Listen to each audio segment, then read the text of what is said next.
हमारी संस्कृति, हमारे संस्कार सदा रहे हमारे साथ। भारत की पुरातन गाथाएं और महान संतों की वाणी। सब्सक्राइब करें तिलक कथाएं। दीदी, तुम अनाथ नहीं हो। अनाथ वो होता है जिसका कोई ना हो। तुम्हारा भाई है ना, मैं गोपी। मैं तुम्हें अनाथ आश्रम नहीं जाने दूंगा। मेरे होते हुए तुम अनाथ नहीं हो। गोपी, गोपी, मेरे छोटे भैया। जो इंसान दूसरों के आंसू पोंछता है नानावली, वो महान होता है इस नदी की तरह। जो इंसान अपना खुद का दुख दर्द भुलाकर दूसरों को उनके दुख दर्द भुलाने में मदद करता है, वो महात्मा होता है। मुझे तुम्हारे इरादे नेक नहीं लगते। देखो, अगर तुम उस उमाकांत की बातों में आ गई तो मुझसे बुरा कोई नहीं होगा। मैंने तुमसे साफ कह दिया है उमाकांत कि सुकन्या तुमसे नहीं मिलेगी। फिर तुम मुझसे बार बार मिलने की जिद क्यों कर रहे हो? काकी, मैं तो सिर्फ ये तेल की शीशी देने आया हूँ। नहीं चाहिए। सुकन्या को कोई जरूरत नहीं है। तुम जाओ। इस तरह तुम मुझसे क्यों भाग रही हो? इसलिए भाग रही है क्योंकि अब तुम इसके लिए एक पराये आदमी हो। बिल्कुल नहीं काकी, मैं तो वही उमाकांत हूँ, सुकन्या का बचपन का दोस्त। अब सुकन्या बच्ची नहीं रही उमाकांत। इसलिए तो मैं पूछना चाहता हूँ कि सुकन्या के लंबे घने बाल किसने कटवाए? आपने?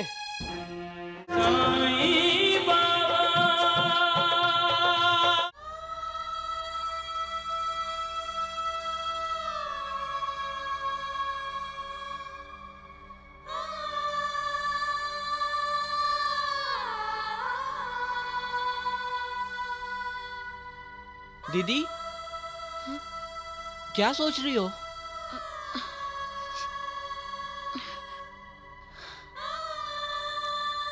तुम चावल में से पत्थर निकालने की जगह चावल उठा। जो इंसान दूसरों के आंसू पोंछता है नानावली, वो महान होता है इस नदी की तरह। जो इंसान अपना खुद का दुख दर्द भुलाकर दूसरों को उनके दुख दर्द भुलाने में मदद करता है, वो महात्मा होता है। पेड़ की तरह जो खुद धूप में खड़ा रहकर लोगों को छाया देता है, वो देवता समान होता है। निराधार को आधार देना, बेसहारों को सहारा देना साधारण बात नहीं है। इसके लिए अपने आप पर विश्वास होना बहुत जरूरी है। और इंसान का अपने आप पर विश्वास तब होता है जब वो मालिक पर विश्वास करता है। सबका मालिक एक। प्रणाम काका जी, मैं आ जाऊं? उमाकांत, अरे आओ आओ, बैठो बैठो। ये उमाकांत क्यों आया है सुकन्या? काका जी, मैं सुकन्या के लिए बालों का तेल लाया हूँ। बहुत ही असरदार तेल है। इससे सुकन्या के बाल जल्दी आ जाएंगे। बस बहाना चाहिए मिलने का। मनहूस, मुझे तुम्हारे इरादे नेक नहीं लगते। देखो, अगर तुम उस उमाकांत की बातों में आ गई तो मुझसे बुरा कोई नहीं होगा। काका जी, ये तेल की शीशी सुकन्या को। मैं दीदी को बुला कर आता हूँ।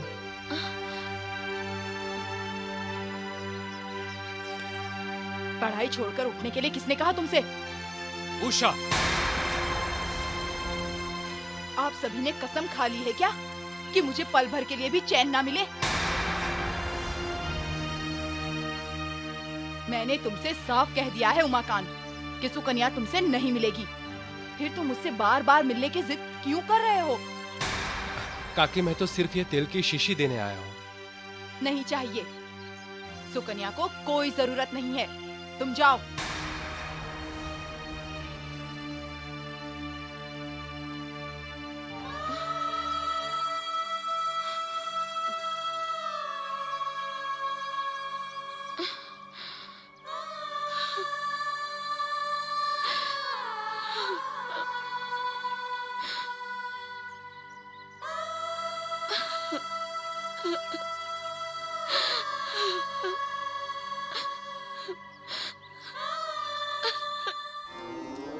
वाह रे मालिक, तुम्हारा जवाब नहीं।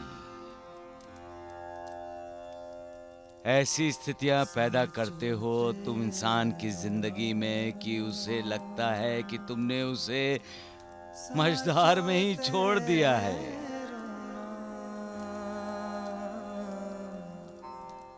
वो अपनी बदनसीबी पर रोता है, तब तुम उसे किनारा दिखाते हो। उसके बुरे कर्मों के लिए सजा भी देते हो और बाद में उसकी पीठ पर ममता से हाथ फेरकर उसे धीरज भी देते हो। तुम हर जगह हो, हर दिशा में हो, हर किसी में समाये हुए हो। हर किसी की पुकार सुनते हो, हर किसी के आंसू पोंछते हो, हर किसी का सहारा बनते हो। तुम हर किसी की दवा हो और हर कोई तुम्हारी दुआ का प्यासा है। तुम्हारी रहम की नजर इसी तरह सब पर बनी रहे। सबका मालिक एक।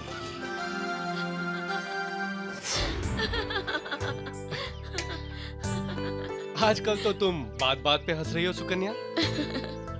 तो क्या मैं हंस नहीं सकती? अरे बाबा, तुम सदा ऐसे ही हंसती रहो, यही तो मैं भगवान से प्रार्थना करता रहता हूँ।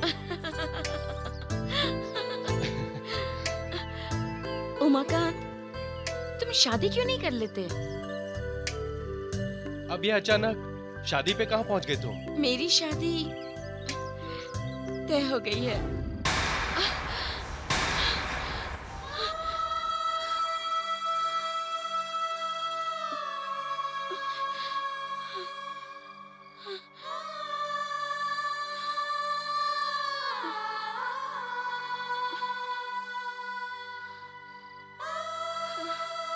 मेरी इजाजत के बगैर घर से एक कदम भी बाहर निकाला ना तो मुझसे बुरा कोई नहीं होगा। चल जा अंदर, तेरा बाप नहीं आने वाला यहाँ चूल्हा चौका करने। माँ जी, मेरे बाल मत कटवाइए। बैठ, चलो बैठ यहाँ। गुंडप्पा, चलो काटो इसके बाल, जल्दी आओ।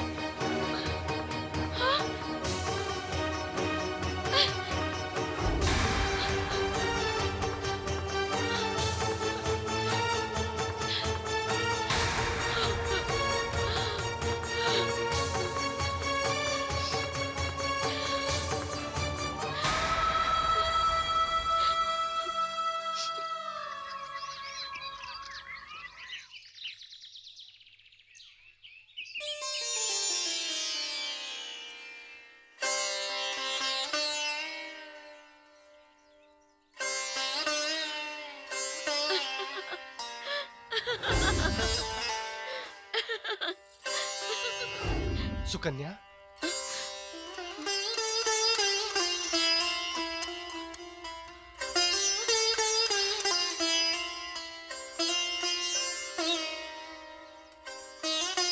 रुको सुकन्या। सुकन्या, मुझे तुमसे कुछ बात करनी है। सुकन्या, सुकन्या रुको।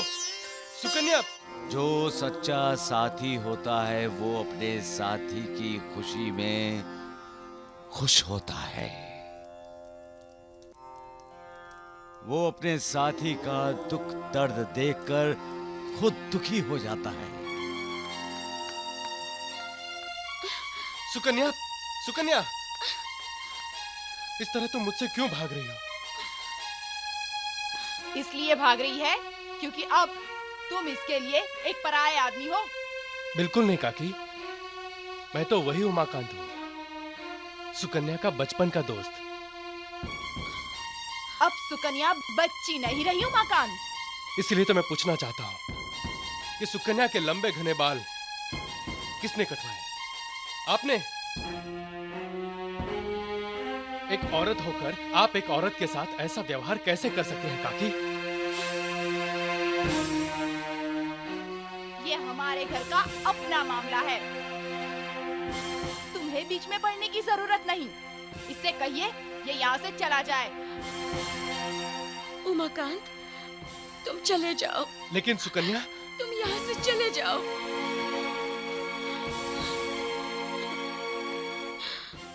जो लोग दोस्ती के रिश्ते से बंधे हैं वो भाग्यशाली हैं। सच्चा दोस्त बहुत मुश्किल से मिलता है। दोस्ती में सभी बातें खुले दिल से होती हैं। कोई भेदभाव, कोई छुपा छुपी नहीं होता, कोई ऊंच नीच नहीं होता, कोई अमीर गरीब नहीं होता। द्वारकाधीश श्री कृष्ण का दोस्त कौन था? गरीब सुदामा। दोस्ती का मतलब ही है विश्वास और श्रद्धा। भक्ति का ही रूप है दोस्ती।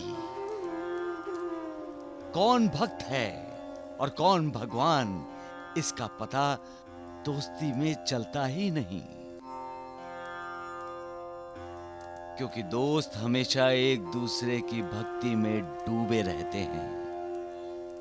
इसलिए जब एक दोस्त को ठेस पहुंचती है तो दूसरे के मुंह से आह निकलती है। इंसान का सच्चा दोस्त वो मालिक है, वो मालिक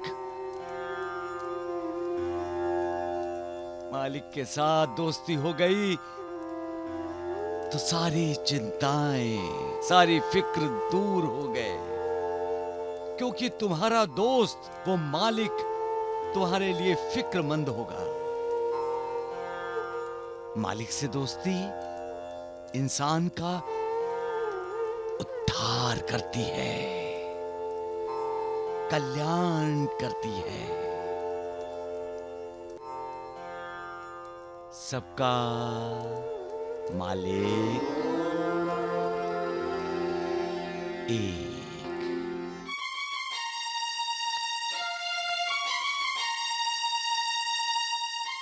सुकन्या की यह हालत उसके ससुराल वालों ने बनाई है उमाकांत। मैं जब दीदी को लाने के लिए वहां गया था। तुम सुकन्या को लाने उसके ससुराल गए थे गोपी? हाँ उमाकांत, गोपी काफी समझदार है और मुझे इस पर गर्व है। उमाकांत भैया, तब दीदी ससुराल में नहीं थी, उसे उन्होंने विधवा आश्रम भेज दिया था। विधवा आश्रम? हाँ, मैं जब विधवा आश्रम में गया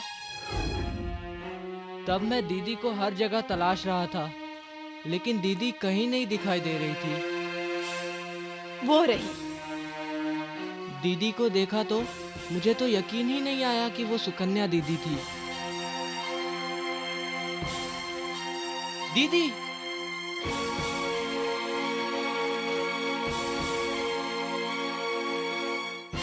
दीदी! उमाकांत भैया, वो मुझे ऐसे देख रही थी जैसे उसमें प्राण ही ना हो।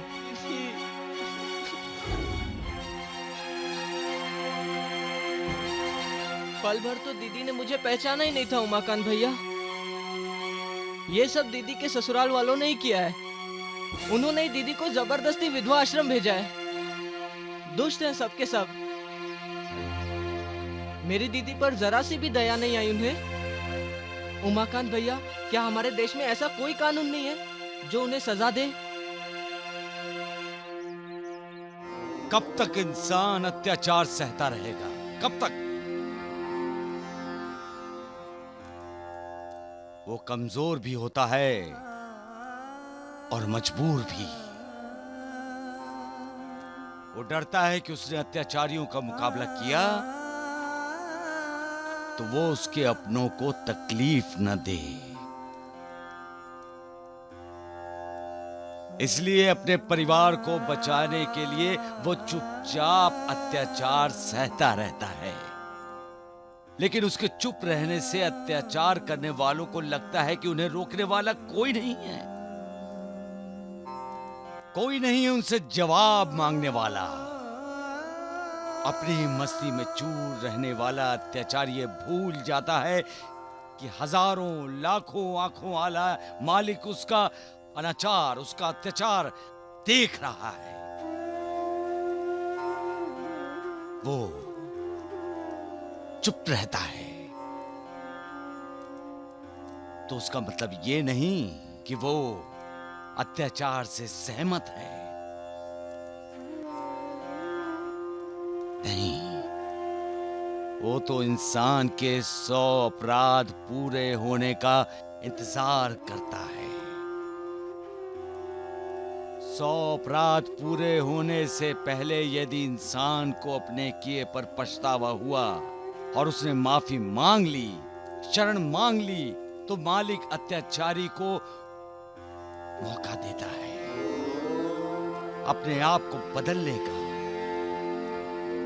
नहीं तो मालिक किसी न किसी रूप में जाकर उसका दमन करता है और जिन पर अत्याचार होता है उन्हें न्याय देता है। प्रणाम काका जी। प्रणाम प्रणाम भाऊ साहब। आइए आइए आइए, बैठिए आइए।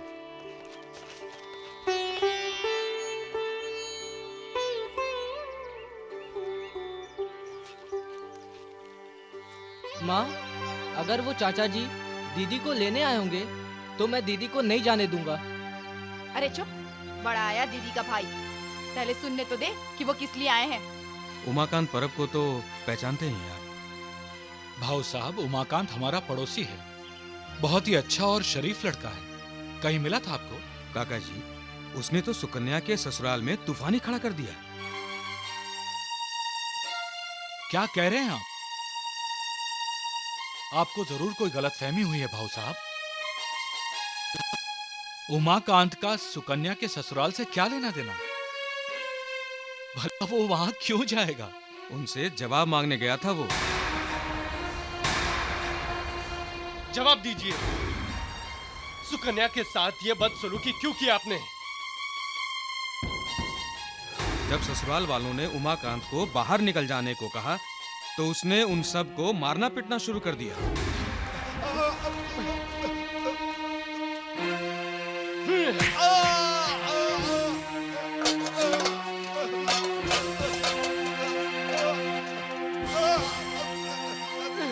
बताओ, मुझे माफ कर दो। जवाब दो मुझे। कहाँ जा रहे हो?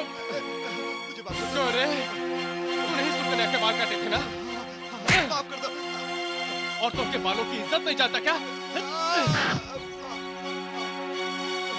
शर्म नहीं आई तुझे उसके बाल काटते हुए? चल भाग यहाँ से।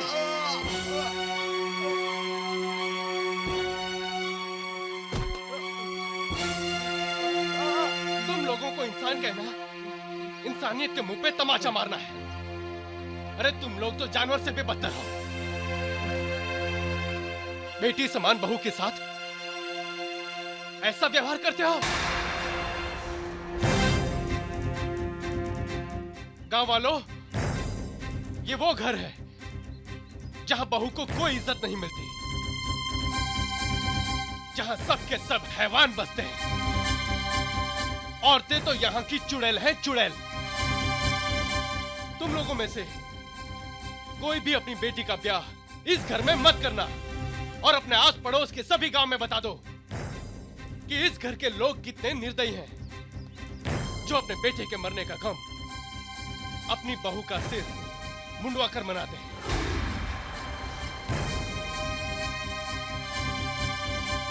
काका जी, उमाकांत को पुलिस ने हिरासत में ले लिया है। अगर आप जमानत दें तो शायद पुलिस उसे छोड़ दे, क्योंकि पुलिस को भी उमाकांत के लिए सहानुभूति है। अच्छा, मैं चलता हूं। नमस्ते। नमस्ते।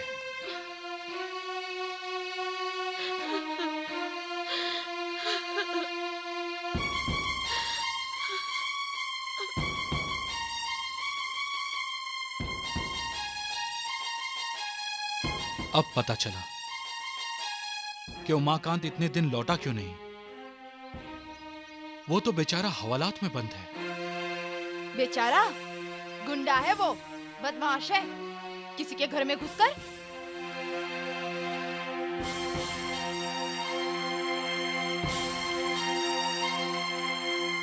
सच तो ये है कि उमाकांत ने जो किया वो मुझे करना चाहिए था,